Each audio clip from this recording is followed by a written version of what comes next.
Meu nome é Bárbara Ergang, eu sou nutricionista materno-infantil e consultora de amamentação. Eu atendo em consultório no Centro Clínico Viva a Vida em 3 de Maio e em Santa Rosa na Clínica Integrária. Também faço atendimentos domiciliares e hospitalares, então logo após o nascimento, trabalho de parto e tudo mais. O atendimento de nutrição materno-infantil, o ideal é buscar aquelas mulheres que estão tentando engravidar, então já para preparar o corpo, não só principalmente as mulheres, porque é elas que vão gestar, mas também os companheiros, né? É super importante ter um acompanhamento nutricional para abrigar uma futura gestação, né? Então a gente gosta muito da teoria da programação metabólica, que fala que tudo que a gente fizer durante a gestação e nos primeiros anos de vida da criança vai programar a condição de saúde daquela criança. Então por isso que é super importante ter uma nutrição adequada, tanto na pré-concepção, então para preparar o teu organismo para receber uma futura gestação, quanto durante a gestação para oferecer os melhores nutrientes e um bom ambiente de desenvolvimento para essa futura criança. Dentro dos atendimentos, dentro do acompanhamento de nutrição materno-infantil, assim, dentro do acompanhamento de nutrição na gestação, a gente também já aborda alguns assuntos polêmicos, como a amamentação, então a gente já vai desmistificando algumas coisas, tem muito tabu em relação à amamentação, né? Aquela coisa de, minha avó fez, minha mãe fez, deu certo, não deu certo, então minha mãe não amamentou, também não vou amamentar, e a gente sabe que isso não é real, né? Então isso a gente já consegue ir trabalhando durante as consultas, mesmo sendo consulta de nutrição na gestação, as minhas consultas elas já trazem essa parte da amamentação. Também a gente sabe que o pós-parto não é nada fácil para uma família toda, mas principalmente para aquela mulher que gestou. Então, durante as consultas de nutrição na gestação, a gente também já conversa sobre isso, o que esperar da amamentação no pós-parto, o que esperar daquele bebê no pós-parto, o que esperar do teu corpo no pós-parto, o que esperar você como mãe agora no pós-parto.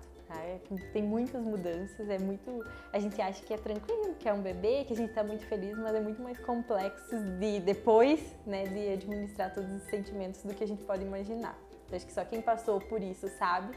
E como tem muito tabu, é uma coisa que não se fala, né? Então a gente conversa também sobre puerpério, sobre baby blues, sobre blues puerperal, aquela depressão pós-parto que todo mundo diz que tem.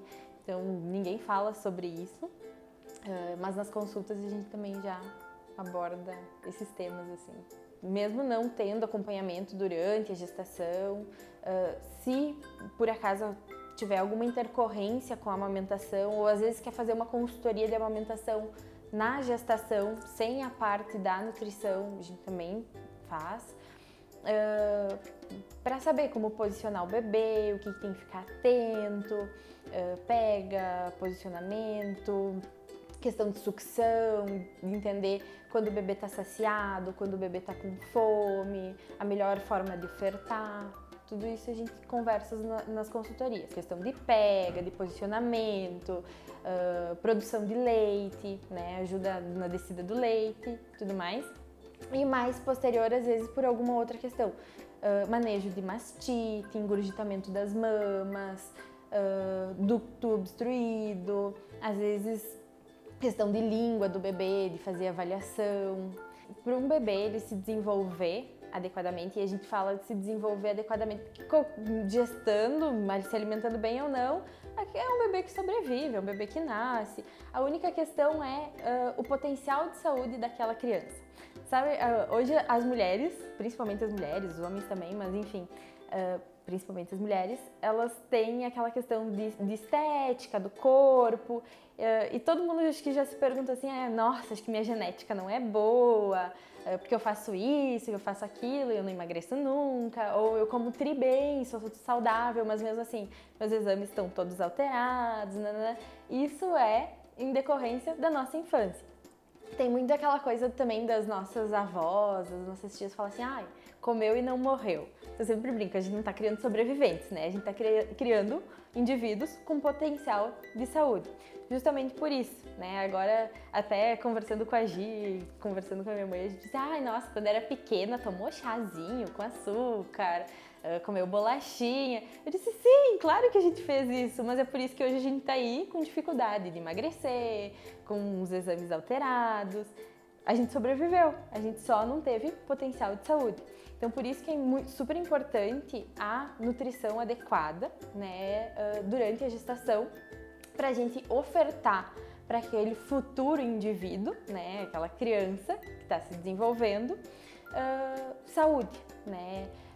Durante a formação de um indivíduo, então durante o período fetal, o desenvolvimento do bebê, é como se tivessem interruptores, né, nos genes que a gente consegue ligar ou desligar para algumas coisas. Por exemplo, para obesidade, para diabetes, para hipertensão.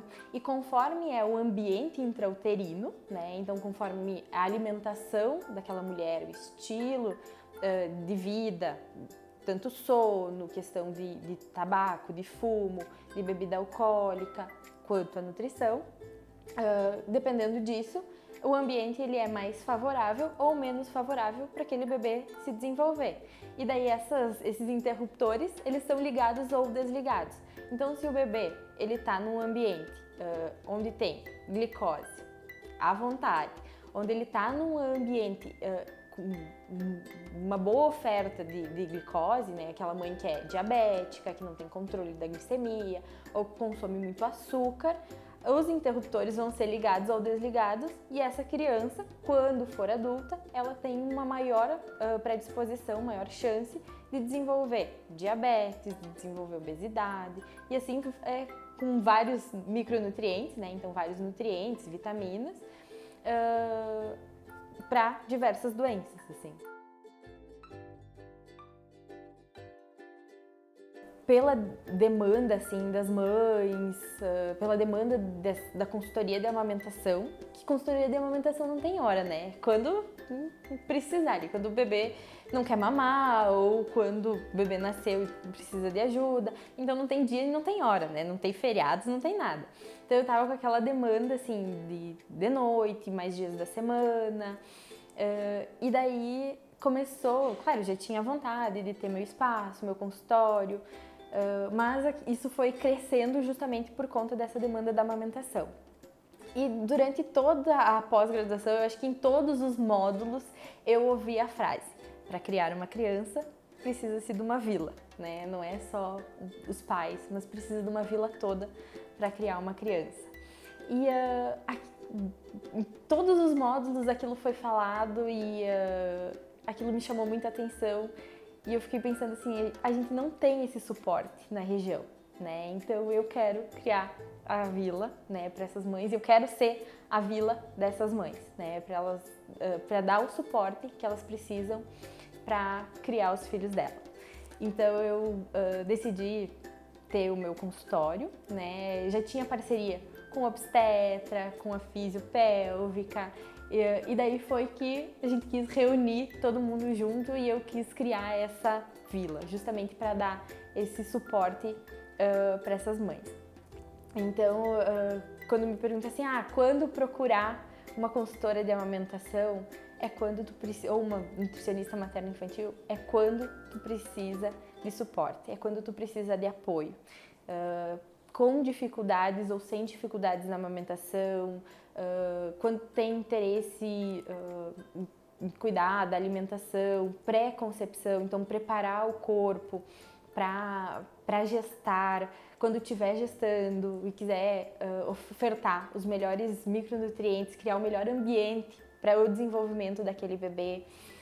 Depois, a amamentação, a gente está aí para dar esse suporte. É esse o nosso objetivo, assim, foi por isso que a gente criou o consultório aqui, como ele é hoje, né? E a intenção era mesmo criar uma vila, ser esse suporte para essas mães, assim, para que elas encontrem apoio, né? Porque a gente sabe que maternidade e paternidade não é fácil, Às vezes pinto, e agora, né, com a vida que a gente tem hoje também, muito tumultuado, tem que dar conta de casa, tem que dar conta dos filhos, tem que dar conta do emprego, todo mundo bota uma pressão muito grande para te ser a melhor mãe do mundo e não pode errar, e a gente também se coloca uma pressão muito grande, né, tipo, ai, meus pais erraram comigo, eu não quero fazer isso com os meus filhos.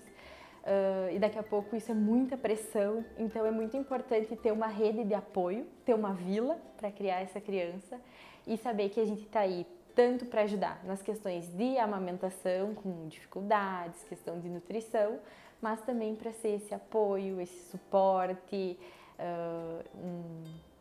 um lugar assim para respirar, para se reconectar, né? Tanto você como mulher se reconectar com a sua mulher, deixar aquela parte de ser mãe, quanto você se conectar com o seu bebê, ou se reconectar com o seu bebê. Então eu acho que é nesses momentos que se procura uma consultora de amamentação, né? Quando precisa de ajuda prática, né?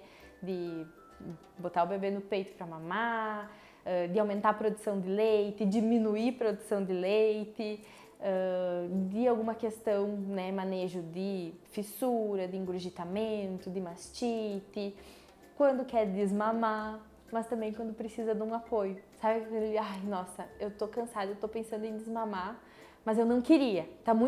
Tá prazeroso, mas tá cansativo, tá prazeroso, mas tá doendo. Então eu preciso de um apoio para dizer que vai ficar tudo bem. Aí para isso também serve a consultora de amamentação, né? Para esse suporte emocional, assim.